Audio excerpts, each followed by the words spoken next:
Hello guys, this is Mike from McProgramming.org and welcome back.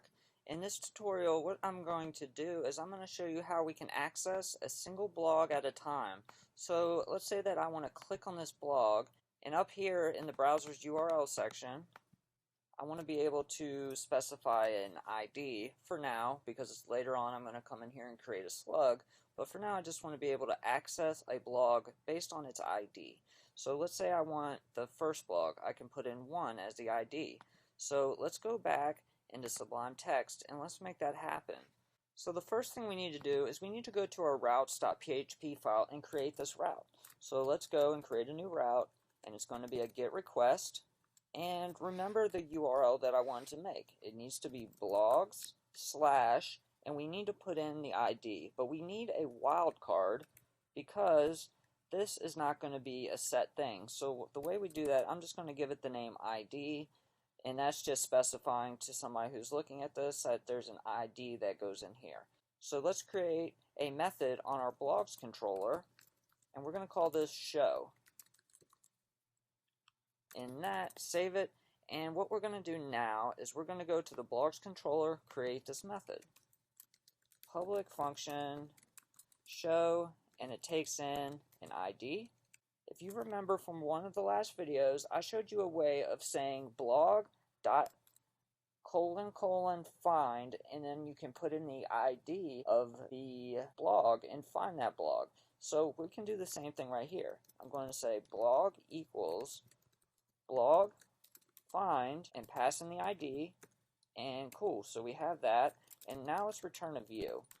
I'm going to make a different view this time. I'm going to say blogs.show, and let's pass it this blog that we just made. So let's say with blog and pass it in the variable blog name. Cool, so this should work. And since you can pass in something that doesn't exist, for instance, I could pass in 99. I want to say find or fail, and this will throw an error if we can't find that ID. So let's go and create this view. Save that, and let's go to our blogs folder inside the view and create a show file. Show.blade.php. And we're going to pretty much do the same thing from our index file, except change a few things. So we can just copy this, come back, paste it. We're still extending the layouts master page. We're still going to have this section called content that yields into the layouts.master page. But up here, I don't want to say my latest blogs. I want to say blog title. Cool. Let's clean that up a little bit. And I don't need to loop through this. So let's clean this up. And I'm just going to have a paragraph underneath of here, and it is going to say blog body. Cool. So now if we want to run this, let's go back to Chrome. So let's say /1, and we get my first blog. Awesome.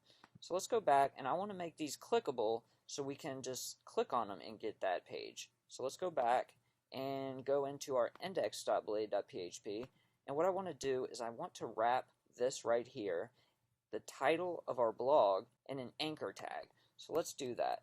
Say href equals, and there's a couple different ways we can go about this.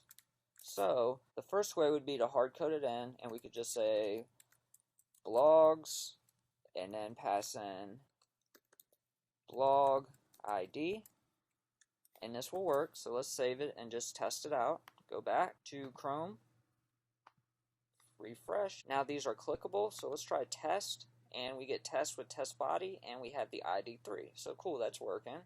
And another way to link this in would be like this. Get rid of this, and we're going to use a action method, and the parameters it takes in, the first one is going to be our blogs controller at show. That is the route that we created in our routes.php.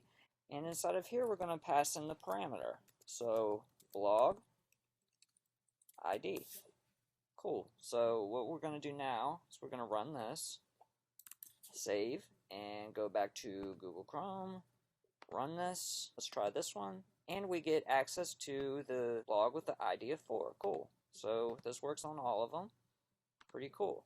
So there is another way we can do this, which is naming our routes, but we're going to get into that later on. But the next video, I want to start styling this up a little bit, and I'm going to show you some cool ways to be able to bring in Bootstrap and maybe Sass into our project and start styling this up so it doesn't look so ugly.